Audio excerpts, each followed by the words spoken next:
que nos amparem, como sempre, para o nosso estudo, com proveito, se Deus quiser. Se nós recuarmos a passados remotíssimos, nós fazíamos a nossa avant-première no mundo terreno, quando no mundo espiritual nós ainda éramos centros microscópicos de vida, e num processo osmótico nós descíamos vibratoriamente para absorver material terrestre naquelas águas tépicas, eras tão distantes que não podemos sequer imaginar. Nós éramos, aquele período, para a geologia terrestre, as algas primitivas, unicelulares, nos movimentando naquelas regiões quentes do passado remoto. Passaram-se muitos milhões de anos e nós vamos reencontrar os filhos de Deus já como as algas verdes, multicelulares, ao toque dos construtores cósmicos, iniciando a reprodução sexuada no planeta terrestre. Nós fizemos essa retrospectiva a regiões e eras imemoriáveis para nós, para registrarmos aquele momento em que o ser humano, os filhos de Deus, apresentavam a sua polaridade sensual. Fomos criados por Deus com a inclinação para a masculinidade ou a inclinação para a feminilidade. E foi através desses princípios, dessa polaridade, que os filhos de Deus passaram a se atrair, a se completar, se amparar para a continuação da vida. Vejam só, amigos, nós faríamos um pequeno parênteses nesses nossos comentários para aprofundarmos um pouco o porquê dessa polaridade. Naturalmente, meus amigos, que Deus nos fez inclinados para o amor. Se nós analisarmos o Evangelho do Cristo, ele tem uma palavra-chave, uma palavra mestra, um pensamento básico, chama-se amor. E vejam que Mateus, no capítulo 19 do seu Evangelho, ele repete uma frase emitida por Jesus, que ficou esquecida nos tempos. Dizia o mestre, e eu convido os amigos a compulsarem o Novo Testamento em Mateus capítulo 19. Desde o começo, Deus os fez macho e fêmea. Por que razão, meus amigos? É porque o sexo é uma força poderosa. Freud tomou efeito pela causa. Ele deu um valor extraordinário ao sexo, tomando o efeito pela causa. A causa que nós somos, em sendo filhos do Criador, nós somos co-criadores em plano menor. Nós fomos feitos para criar, para procriar. E o sexo é um implemento, é um instrumento do poder criador, sem ser o poder criador. Mas como Freud não conhecia a realidade da reencarnação, não sabia ele, embora louvável cientista dos nossos grandes respeitos, Mas ele desconhecia, como nós conhecemos hoje, no contexto espírita, a lei da reencarnação. Que nós vimos a Terra para procriarmos, criarmos sob as inspirações do Criador. Por que razão, amigos? Jesus usou uma expressão que nós ainda não aprofundamos: amai a Deus sobre todas as coisas. Veja a máxima do amor. E ao próximo como a si mesmo. Então nós fomos criados para a fraternidade, para o amor entre os filhos de Deus. Mas que não somos ainda capacitados com toda a beleza, com toda a pujança desse princípio que carregaremos conosco para a eternidade. Então o sexo vem como um auxiliar. Como as pessoas ainda não sabem amar, a natureza empresta-lhes o desejo.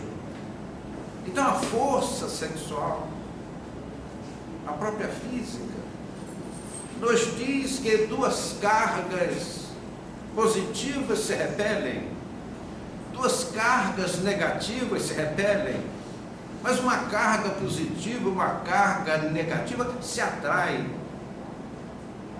E é sobre esse princípio que a natureza governa a vida planetária. Não fossem essas polaridades, o mundo não existiria. Todas as causas primárias da vida perderiam a sua base. Então Deus, na sua infinita sabedoria, emprestou aos seus filhos, no seu estágio primitivo, o desejo da polaridade masculina e feminina. E aí se unem os filhos de Deus, marido, mulher, filhos consequentes. É lei natural. E as leis naturais são as leis de Deus. Meus amigos, aprendamos com os imortais. Os direitos entre homem e mulher são iguais, mas as funções são diferentes, para que possamos equilibrar a vida.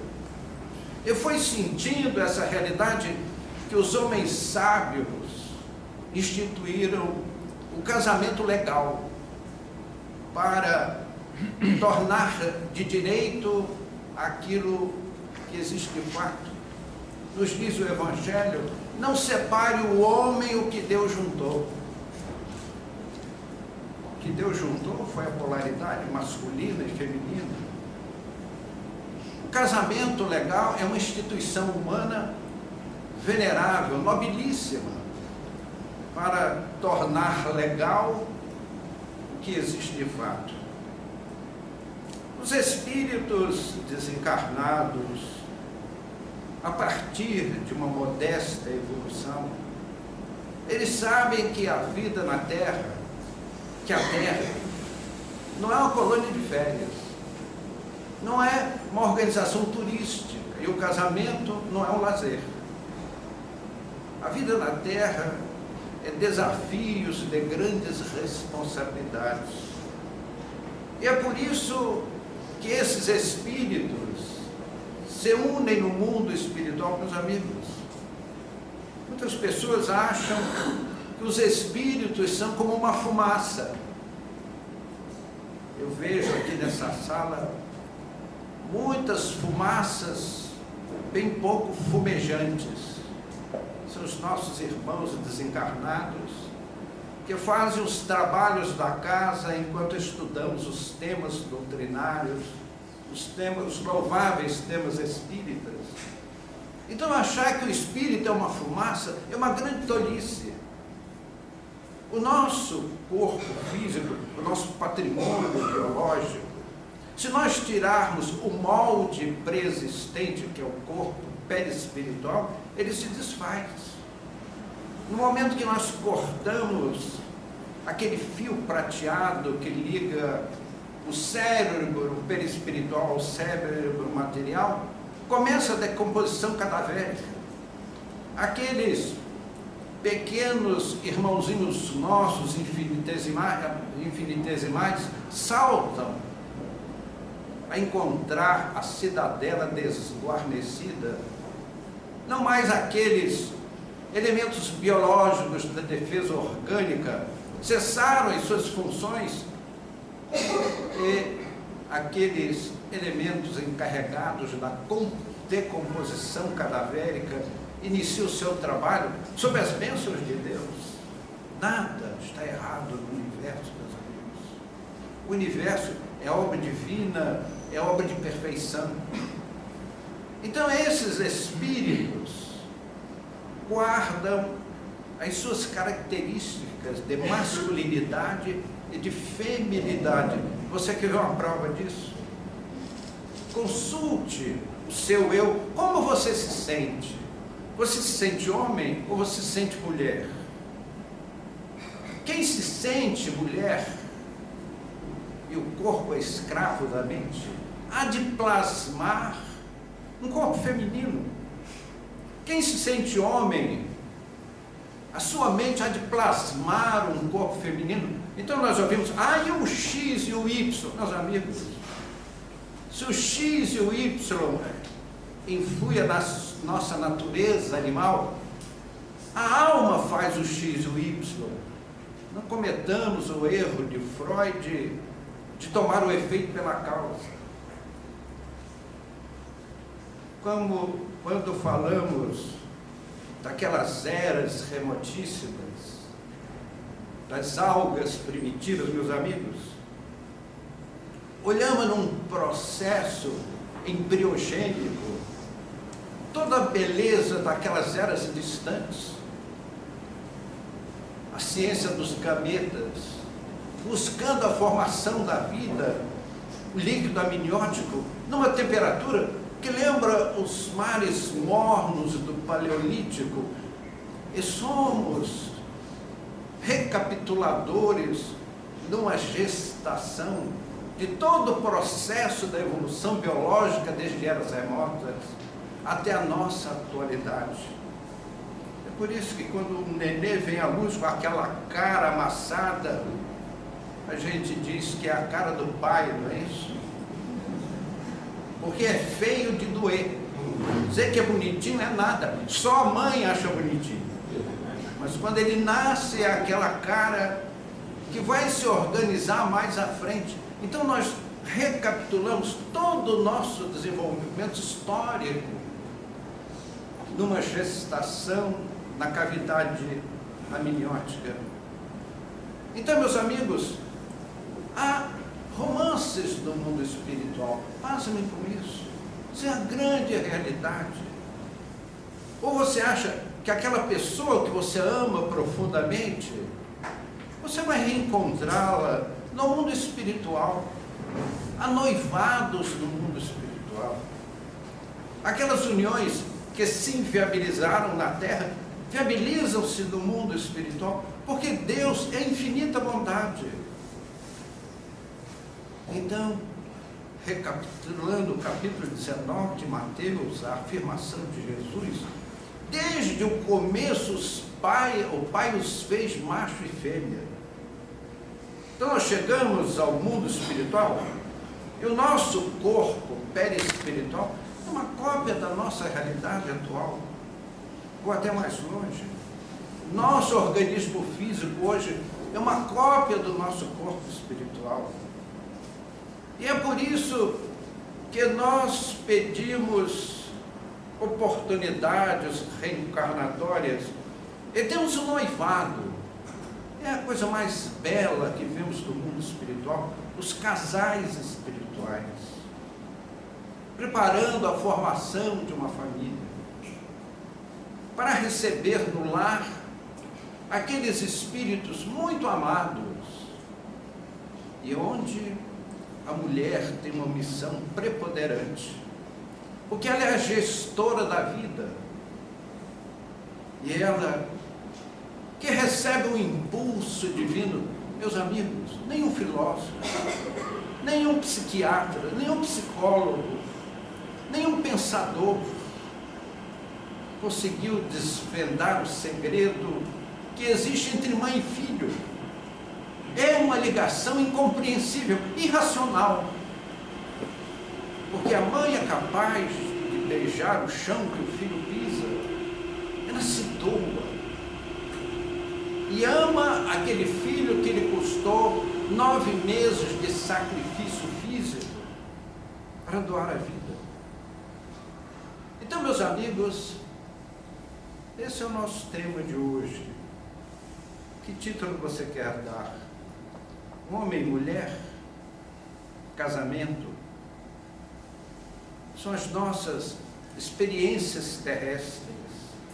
O problema é que quando nós mergulhamos na carne, aquele homem velho volta à tona. Esquecemos todos os compromissos assumidos, as nossas promessas. E vejam, amigos, as distensões, as desavenças. Meus queridos amigos, é fácil amar os bons, mas que mérito? O que ganhamos em amar os bons? Difícil é amar aqueles entes que dividem o lar conosco. É muito difícil. Amar o cônjuge, depois que passam as fantasias dos primeiros tempos, do namoro e do noivado, que é um reflexo do namoro e noivado que houve no mundo espiritual, em que ambos se comprometeram a encarar as experiências terrestres. Meus queridos amigos, então, o que nos cabe fazer? Graças a Deus, nós espíritas, e nós diríamos que o espírita é um milionário da felicidade. Permita-me um parênteses. Na Terra, nós cogitamos do alumínio, do ferro, do aço, do manganês, do dinheiro, da madeira, do óleo do carro. Nós cogitamos todas as coisas materiais. O nosso foco desaparece no mundo espiritual. Porque durante o período do mundo espiritual, 60, 80 anos, nós não precisamos de óleo combustível, não precisamos de gasolina, não precisamos de dinheiro, nós não precisamos de metais, de madeira, nós precisamos trabalhar as nossas almas. Então, os objetivos do mundo espiritual são profundamente diferentes dos objetivos terrestres. Então, vejam, uma vez mergulhados na carne, voltam os conflitos de um passado. Então, vai aqui um conselho do mais velho. Do mais velho em termos de cronologia terrestre, porque nos falta idade espiritual para aconselhar os amigos. Mas nos espelhamos desses veteranos espíritos espíritas, nossos amigos, que nos traz o seu aconselhamento de irmãos mais velhos. A harmonia entre os casais é uma tarefa desafiadora. Eu vou mais longe. Nunca é um casal sozinho, porque vem os filhos consequentes da união conjugal, e vem toda a parentela de um lado e de outro, dele e dela. Então, meus amigos, as desinteligências, os desconfortos são inumeráveis. Quando um jovem e uma jovem se encontram naquele idílio de momento, vocês já viram a coisa mais linda? Beijos e abraços, promessas cadentes, aquelas expressões idílicas. E o que é que acontece depois do terceiro filho? A gente fica diferente. O marido chega em casa, a mulher está atarefada até a raiz dos cabelos. Não tem tempo, não pode mais ser aquela bela donzela. Você já viu? Casal assim, período de namoro, noivado, eles põem as melhores roupas, vão para os melhores lugares, com os melhores perfumes, falam as palavras mais bonitas. I love you so much. Então, meus amigos, mas depois do terceiro filho, aí é complicado, porque sempre vem a sogra dar alguns pitacos assim na vida do casal, não é isso? Que dizem aí na história da humanidade que Adão não teve esse tipo de problema, né? Então, meus amigos, essas lutas são enormes, mas são necessárias. Que evolução teríamos se estivéssemos sempre naquele dolce far niente, deitados em berço esplêndido, só nos deliciando com os perfumes das flores, num manancial de luxo, de tranquilidade, dinheiro farto, aquele saldo médio bancário cor-de-rosa, né? O meu é vermelho, bote vermelho, está longe do cor-de-rosa. Então, meus amigos, surgem as desinteligências, os desconfortos. Mas ele é uma pessoa tão diferente de mim. É porque somos ainda espíritos primários. Nós estamos galgando a montanha do desenvolvimento, mas estamos na base ainda. Essas imperfeições se chocam. Então vai aqui o conselho do mais velho. Meus amigos, nós temos que fazer o máximo, até o limite das forças, para suportar essas desavenças, esses desentendimentos, e tentar levar até o fim. Como dissemos no começo de nossos comentários, a Terra não é uma colônia de férias. Nós não vimos aqui para gozar a vida, nós vimos para trabalhar duramente a nossa evolução espiritual, porque como espíritos, vemos aqueles seres que amamos muito, galgando instâncias superiores, e queremos tirar o nosso atraso espiritual. E esse atraso nós tiramos à custa de grandes lutas. E a vida familiar é esse o desafio. Então, nós destruirmos uma vida familiar por causa dessas querelas, é adiarmos oportunidades, é abandonarmos experiência. Mas eu faço mais uma vez um parênteses. Para aqueles que não aguentaram a prova, eles não estão esquecidos de Deus. O banco divino não está pobre de oportunidades. E sob as bênçãos de Deus, continuamos a nossa vida em novas experiências, com as bênçãos do Cristo, com certeza, porque são todos filhos de Deus. Nos referimos àqueles seres lá do Paleolítico, somos nós, o começo do nosso desenvolvimento animal, até chegarmos às condições atuais. Então, meus amigos, arregacemos mangas e lutemos duramente para mantermos de pé a chama da vida familiar, para que sejamos adultos, maduros, para que sejamos espelho de uma vida adulta ao cônjuge que caminha ao lado conosco e que é bem provável seja um inimigo de encarnação passada, alguém ao qual prejudicamos ou por quem fomos duramente prejudicados e hoje dividimos o leito. Que adiantaria admirarmos os bons, amarmos os bons? Eles já são excelsos. Que mérito! Nós precisamos amar aqueles que caminham lado conosco em duras provas. E nós lucraremos imensamente com isso. Os nossos filhos, meus amigos, não são aquelas coisas bonitinhas que a vida coloca no nosso lar, para o nosso gáudio, para a nossa realização familiar.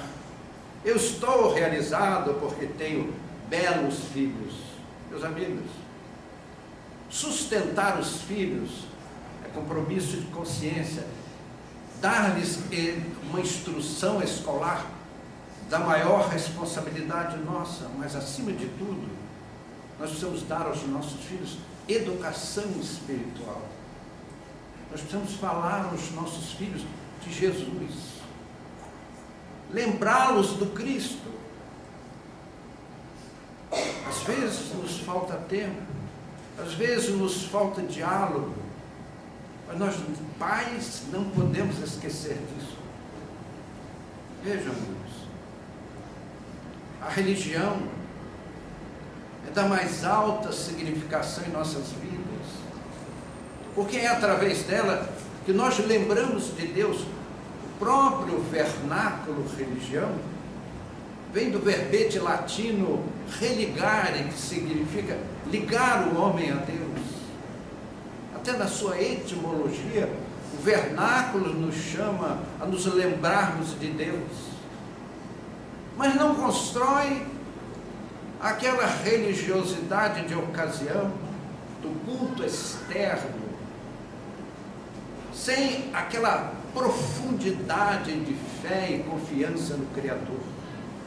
A religião tem que ser profunda, tocar o fundo da nossa alma para nos transformarmos, nos enchermos de força. E é por isso, amigos, que nós tanto louvamos a doutrina espírita. Porque o espiritismo, meus amigos, é o cristianismo numa linguagem moderna. Os homens daquela época viram o Cristo.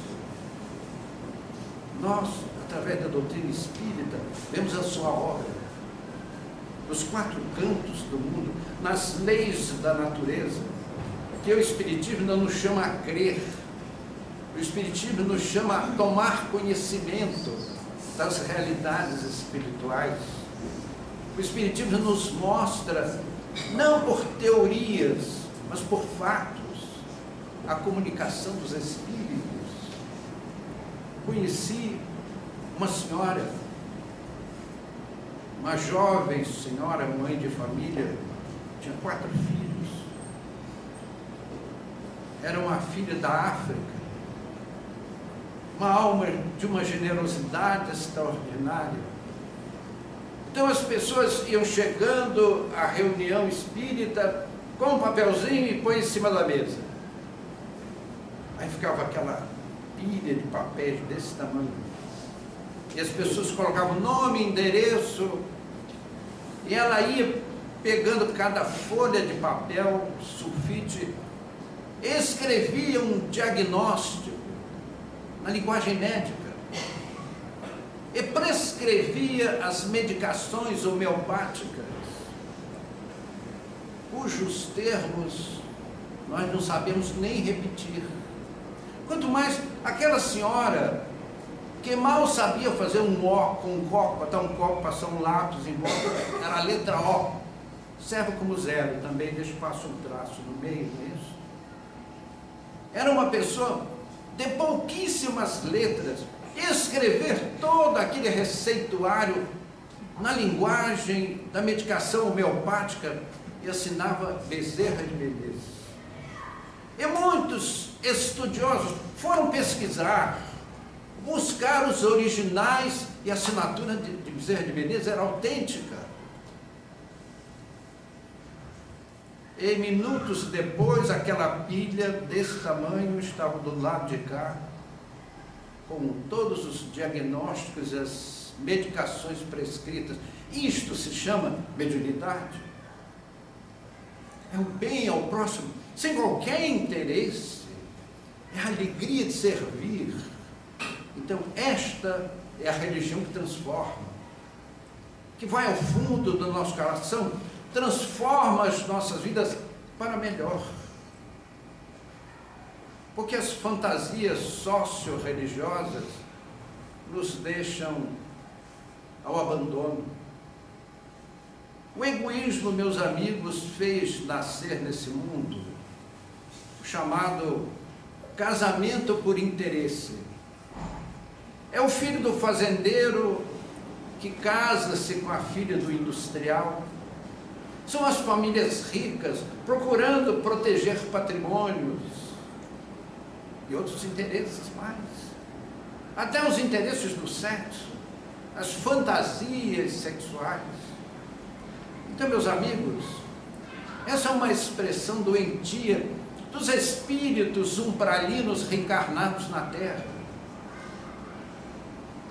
E quando os interesses perdem colorido, porque as fortunas mudam de mão, os corpos envelhecem, atingem aspectos bem menos interessantes do que naquele começo. Então, afastadas as fantasias, descoloridos os interesses, o que é que nós vemos? As separações dolorosas, e às vezes os cônjuges saem atirando, vão para a justiça. E nós indagamos, e aqueles tempos dos beijos e dos abraços, dos domingos na praia, no parque, no cinema, as viagens, nada disso deixou um respaldo para assegurar a luta entre os cônjuges. Meus amigos, galgar a montanha das lutas humanas é tarefa das mais difíceis. E Deus, na sua infinita misericórdia, nos permite colocar alguém do nosso lado. Aquele apoio, aquela força, aquele carinho, aquele estímulo para nos apoiar na subida íngreme e dolorosa da evolução espiritual. Mas há aqueles que são almas heróicas, que com o objetivo da realização de ideais superiores marginalizam a vida conjugal e resolvem encarar as lutas terrestres na solidão. São almas heróicas. São aqueles que abraçam o ideal religioso, abraçam o ideal científico, abraçam o ideal filantrópico e se dedicam às dores do próximo e atravessam uma existência sem ter ao seu lado aquela companhia ideal. Como nos diz o Evangelho, dar-te-ei uma companhia legítima. Então, meus amigos, é um respeito muito grande nosso que vemos essas almas e lembraríamos aqui a figura do Chico Xavier. O Chico viveu a vida inteira solteiro, porque dedicou-se a uma obra que os compromissos familiares teriam trazido grandes dificuldades. Sou amigo pessoal do Divaldo Franco, convivemos juntos, começamos juntos o trabalho espírita. E o Divaldo é solteiro até hoje. Então são irmãos nossos que tiveram a coragem de marginalizar a união conjugal para se dedicar a uma grande obra.